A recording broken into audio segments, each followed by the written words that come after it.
MIM party जो barrister Asaduddin Owaisi साहब का है और मुसलमानों के अंदर जो गलत फहमी है, ये बीजेपी का बी टीम है, मैं गलत फहमी को दूर करूं। असदुद्दीन ओवैसी साहब ने पूरे महाराष्ट्र में सिर्फ 14 कैंडिडेट को इस बार चुनाव में उतारा है। इन 14 जगह पर ज़्यादातर मुस्लिम आबादी है और मुस्लिम आबादी के बावजूद भी कुछ भी काम नहीं किया। धुले विधानसभा में इस बार MIM के कैंडिडेट फारूक शाह ने 5 साल में 13 करोड़ का काम करवाया, लेकिन इनसे पहले अनिल घोटे शिवसेना का पार्टी था और उसने 3 बार विधायक रहा, लेकिन 13 करोड़ का काम नहीं करवा पाया। बैरिस्टर असदुद्दीन ओवैसी साहब ने ट्वीट की है, अगर बीजेपी का बी टीम होता तो पूरे महाराष्ट्र में अपना कैंडिडेट को चुनाव में उतारता। इम्तियाज जलील साहब क्या कहते हैं, सुनिए आप। चुन चुन कर जहाँ जहाँ ज्यादा मुस्लिम आबादी है चुनावी मैदान में आप उतरते हैं। आप 20%, 40%, 17%, 16% जोड़ के उम्मीदवार खड़े करते रहेंगे। इम्तियाज जलील साहब जी, मैंने सीखा इस वजह से है अंजना जी, और किससे सीखा आपको पता है?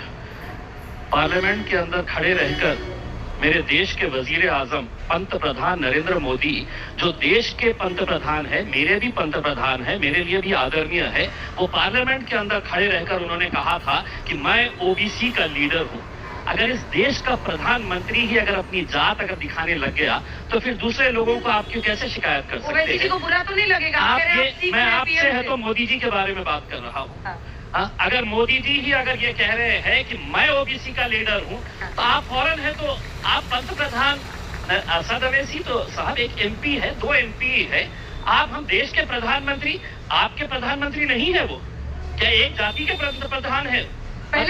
अकबरुद्दीन ओवैसी साहब ने मुसलमानों को समझाया, हर कास्ट में, हर बिरादरी में सबका आवाज़ है, सबका लीडर है, सिर्फ मुसलमान का कोई लीडर नहीं है, सिर्फ मुसलमान का आवाज़ नहीं है, सबका आवाज़ है।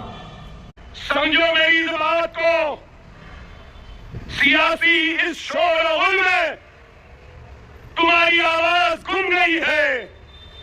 हर किसी की आवाज है, राव की आवाज है, रेड्डी की आवाज है, पाटिल की आवाज है, पटेल की आवाज है, गांधी की आवाज है, पवार की आवाज है, हर किसी की आवाज है। अगर आवाज नहीं है तो ला इलाहा इल्लल्लाह मुहम्मदुर रसूलुल्लाह कलमा पढ़ने वाले की आवाज नहीं है। और मैं इस सियासी शोर-ओ-गुल में नारे तकबीर अल्लाह अकबर की आवाज को फिजाओं में गुंजाने के लिए जोरदार नारा लगाने के लिए आया हूं, अपनी जात के लिए नहीं आया हूं। मैं तुम्हारी इज्जत के लिए आया हूं, तुम्हारे वक़ार के लिए आया हूं, तुम्हारे वजूद का एहसास दिलाने के लिए आया हूं कि हम जिंदा है, हम मुर्दा कौम नहीं। मैं खुद बिहार से हूँ। बिहार में पासवान का लीडर है, यादव का लीडर है, सिन्हा का लीडर है, कुशवाहा का लीडर है, सिर्फ मुस्लिम का कोई लीडर नहीं है और ये सब पार्टी सिर्फ मुस्लिम का ही वोट लेते हैं। मौलाना आज़ाद के अल्फाज हैं कि मैं नेहरू के पास गया, जवाहरलाल के पास गया, उनको बताया कि इस मुल्क के टुकड़े होने मत दो। फिर मैंने महात्मा गांधी के पास गया कि मैं ये चाहता था कि इस मुल्क का बंटवारा ना हो। मेरे अजीज दोस्तों और बुजुर्गों, मैं आपको बताना चाह रहा हूं कि मौलाना आज़ाद ने अपनी किताब में लिखा कि कैबिनेट सब कमीशन का प्लान अगर एक्सेप्ट हो जाता तो मुल्क का बंटवारा नहीं होता।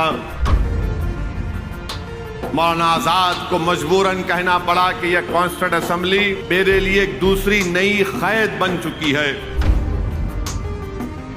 आज़ाद लिखते हैं, बल्कि तारीख बताती है आपको कि गांधी ने कहा नेहरू से कि एक ऐसे मुसलमान को कांग्रेस का सदर बनाओ जो हमारी बात को सुनेगा।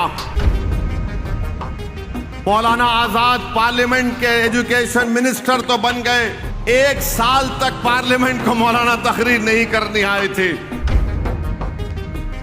उस वक्त कांग्रेस के प्रदेश के एक मुख्यमंत्री होते थे गोविंद वल्लभ पंत, उन्होंने कहा था कि मुसलमानों को अपनी वफादारी साबित करना पड़ेगा। आज 2024 में हमसे यही कहा जाता है कि भारत की सबसे बड़ी अल्पसंख्यक समाज मुसलमान है, उसको अपनी वफादारी साबित करो।